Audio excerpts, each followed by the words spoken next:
La Russie progresse sur le terrain plus rapidement qu'à tout autre moment de 2025.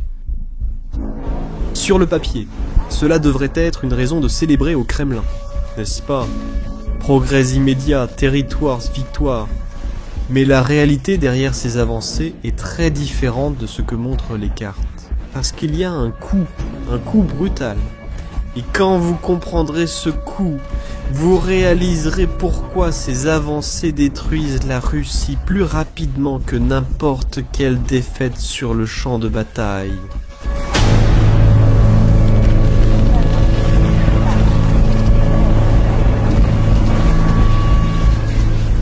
Commençons par les bases. Pourquoi les cartes? Eh bien, ils disent vrai. La Russie avance vraiment. Mais voici la vraie question que nous devons nous poser. De combien avance-t-elle exactement?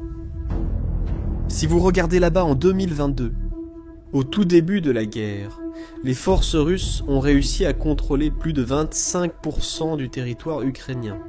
C'était rapide et massif, les chars ont avancé. L'Ukraine, elle a été prise un peu par surprise et Poutine a dû penser qu'il était proche de la victoire. Mais ensuite, l'Ukraine s'est organisée, a lancé sa première grande contre-offensive. Et depuis, la Russie contrôle environ 20% du territoire ukrainien, moins qu'elle n'en contrôlait en 2022. Pensez-y une seconde. 3. Presque 4 ans de guerre, des centaines de milliers de soldats mobilisés.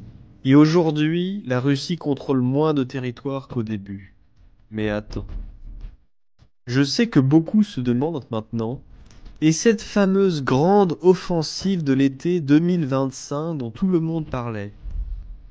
On disait que ce serait le moment décisif. Exactement, parlons-en. Poutine a lancé ce qui serait la plus grande offensive russe depuis le début de la guerre. Il a rassemblé plus de 100 000 soldats, rien que pour tenter de capturer une ville, Pokrovsk, dans la région de Donetsk. 100 000 soldats, une armée entière, concentrée sur un seul objectif. Tu sais quel a été le résultat? Pokrovsk reste entre les mains des Ukrainiens. Début été, Poutine a présenté des progrès constants en Russie. Nos troupes avancent le long de toute la ligne de contact, pratiquement toute la journée, mais elles continuent d'avancer. Une avancée majeure ne dépend pas de l'usage des missiles Taurus par l'Ukraine. Elle est inévitable. Pokrovsk, considéré par la Russie comme clé pour contrôler le Donbass, reste sous contrôle ukrainien après près de 2 ans de combat. Et il n'y a pas eu que Pokrovsk. La Russie a lancé des attaques massives sur plusieurs fronts. Kherson, Kupiansk, toute la ligne de front. Mais voici le détail auquel peu de gens prêtent attention. Depuis octobre 2022, la Russie n'a pas réussi à capturer une seule ville importante. Les villes qui comptent vraiment, celles que les militaires appellent la ceinture forteresse de Donetsk, comme Sloviansk, Kramatorsk et Druzhkivka, restent fermement ukrainiennes. Ce sont ces villes interconnectées qui donnent à l'Ukraine sa force défensive. Elles offrent des positions fortifiées, des liens logistiques, des bases pour des contre-attaques. Et en 3 ans, la Russie n'en a pris aucune. Alors, la question évidente est, s'ils avancent, qu'est-ce qu'ils gagnent exactement? C'est là que l'histoire devient vraiment intéressante. Parce que quand on regarde de près ce que la Russie gagne, on remarque un schéma. Des champs agricoles détruits, des villages abandonnés, des rues criblées de cratères, des décombres de bâtiments détruits, un terrain sans valeur militaire. Voici la partie la plus révélatrice. Dans de nombreux cas, l'Ukraine se retire tactiquement de ses positions, laissant la Russie avancer. Pas parce qu'elle ne peut pas défendre, mais parce que ce morceau de terre en particulier ne vaut tout simplement pas les vites nécessaires pour le tenir. Tu comprends la logique militaire derrière cela? Tu as un champ ouvert, sans valeur stratégique, complètement exposé aux drones et à l'artillerie. Défendre cet endroit signifie mettre tes soldats dans une zone de mort. Alors, tu te retires vers une position fortifiée. tu laisses l'ennemi avancer sur ce terrain exposé. Et ensuite, tu les frappes avec de l'artillerie et des drones. Quand ils essaient de défendre ce qu'ils viennent de conquérir, c'est exactement ce qui s'est produit à plusieurs reprises sur toute la ligne de front. Mais il y a quelque chose d'encore plus révélateur à propos de cette offensive. Un chiffre qui montre exactement à quel point cette stratégie russe est réellement insoutenable. 124. C'est le nombre de soldats russes qui sont morts, en moyenne, pour chaque kilomètre carré que la Russie a réussi à capturer pendant l'offensive du printemps et de l'été 2025. Laisse-moi mettre ça en perspective pour toi. Tu penses à un terrain de football. Maintenant, imagine 124 soldats morts dans cet espace pour un seul kilomètre carré de terre dévastée. Et on ne parle pas de territoires stratégiques, ce ne sont pas des villes, ce ne sont pas des bases militaires, ce sont littéralement des champs vides et des villages fantômes. Ce n'est pas une guerre, c'est un hachoir à viande, et les chiffres totaux sont encore plus choquants. Depuis le début de 2025, la Russie a perdu environ 210 000 soldats, rien que dans les régions de Kharkiv, Louhansk et Donetsk. Rien qu'en mai et juin, en 2 mois, des estimations suggèrent qu'environ 31 000 soldats russes ont été tués. En août, il y a eu 28 000 pertes supplémentaires, entre morts et blessés. Cela fait beaucoup de chiffres. Mais savez-vous quelle est la comparaison qui compte vraiment ? Celle qui change complètement le récit sur qui est en train de gagner cette guerre. 5 contre 1. Pour chaque soldat ukrainien qui meurt, 5 soldats russes meurent. Ce n'est pas une estimation aléatoire, cela provient d'une analyse minutieuse de multiples sources, y compris des données ouvertes, des rapports militaires et des analyses de terrain. L'Ukraine a perdu au moins 77 000 soldats depuis le début de l'invasion à grande échelle, un chiffre tragique et énorme. Mais les pertes russes sont environ 5 fois plus élevées. Bien sûr, il s'agit d'une estimation assez conservatrice. Il y a des enquêtes qui vont jusqu'à indiquer plus d'1 million de pertes, entre morts et blessés, du côté russe. Ces données tragiques soulèvent une question évidente. Pourquoi ? Comment une armée plus grande, avec plus d'équipements, plus de chars, plus de ressources, perd-elle 5 fois plus de soldats ? La réponse est dans leur façon de se battre. La stratégie russe est essentiellement la même que celle utilisée pendant la Première Guerre mondiale. Envoyer de petits groupes d'hommes courir à travers ce que les militaires appellent la zone de la mort. Un terrain complètement exposé aux drones, à l'artillerie de précision et au feu direct. L'espoir, c'est que certains survivent et occupent une position avancée. Et ensuite, on envoie plus d'hommes. C'est pourquoi, alors que la Russie utilise des tactiques de 1916, l'Ukraine mène une guerre du 21e siècle. Surveillance constante par drone, armes de précision à longue portée et patience, beaucoup de patience. L'Ukraine attend simplement, elle surveille. Et lorsque les forces russes tentent de se concentrer pour une attaque ou d'occuper un terrain exposé, elles sont détruites avant même de pouvoir s'enterrer correctement. Un point crucial ici. Dans la guerre moderne, avec des drones surveillant chaque mètre carré du champ de bataille, 24 heures sur 24, concentrer des forces près de la ligne de front est pratiquement un suicide. Vous ne pouvez plus rassembler des milliers de soldats et des dizaines de chars sans être immédiatement détectés et attaqués. C'est pourquoi les avancées russes se font au ralenti, mètre par mètre, avec des pertes absurdes. Et c'est pourquoi une avancée massive et décisive. Ce type d'offensive qui change vraiment une guerre est pratiquement impossible dans les conditions actuelles. Mais pendant que tout le monde regarde ses kilomètres sur la carte, une autre guerre est en train de se dérouler. Une guerre que les gros titres couvrent rarement. Et cette guerre pourrait bien décider du véritable résultat de ce conflit. 21 octobre 2025. À plus de 250 km à l'intérieur de la Russie, loin de toute ligne de front, une série d'explosions illumine le ciel nocturne.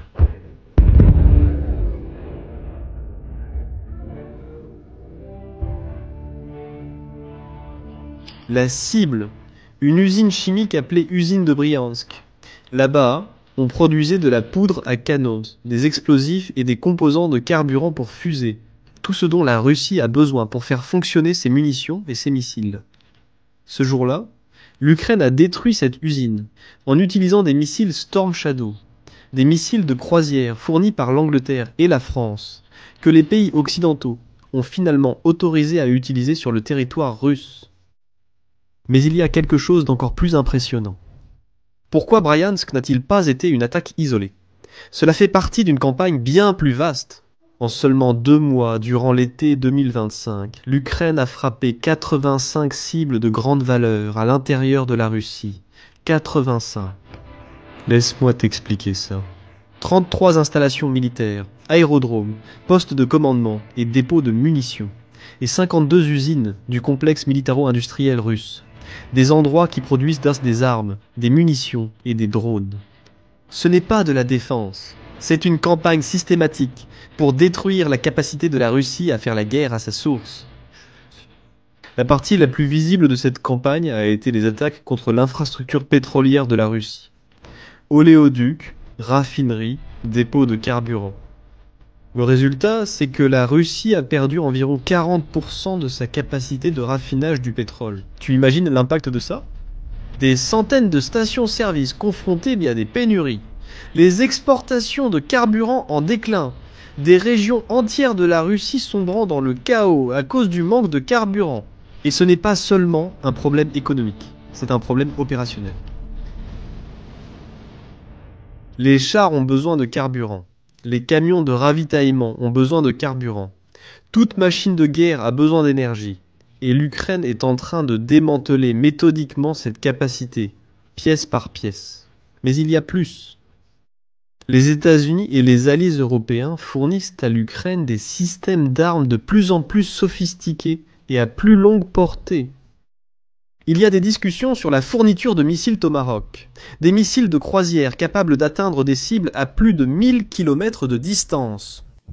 Cela signifie que la principale usine de drones Shahed de la Russie, située à Yelabuga, dans la République du Tatarstan, à plus de 1000 km de la frontière ukrainienne, pourrait être apportée. Alors, voici la situation réelle. Alors que la Russie sacrifie des milliers de vies pour quelques kilomètres de champs dévastés, l'Ukraine attaque directement la capacité de la Russie à continuer de se battre. Pas sur le champ de bataille, mais aux frontières, usines, raffineries et dépôts qui alimentent l'effort de guerre. Cela nous amène à la question la plus importante de toutes. Combien de temps la Russie peut-elle soutenir cela ? Parce que voici la réalité brutale. La Russie ne peut pas continuer d'aider à perdre des soldats, à ce rythme indéfiniment. C'est une simple question de mathématiques. Au début de la guerre, le recrutement était assez facile. Le Kremlin offrait des primes d'embauche généreuses. Beaucoup de gens croyaient à la propagande de l'opération militaire spéciale, pensant que ce serait rapide, facile, et qu'ils seraient chez eux, en train de célébrer la victoire en quelques semaines ou mois. Mais maintenant, 3 ans plus tard, tout le monde connaît la vérité.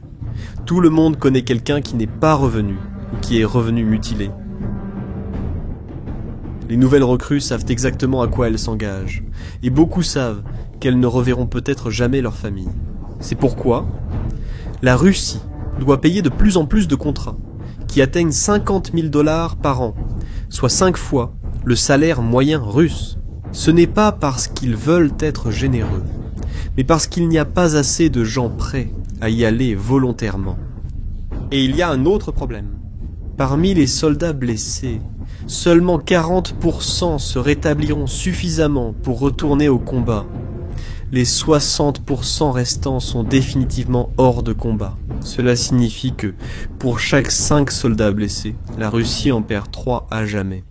Et à long terme, seulement 800 000 jeunes Russes atteignent 18 ans chaque année, même si un pourcentage significatif d'entre eux s'engageait, ce qui est peu probable étant donné ce qu'ils savent sur la guerre.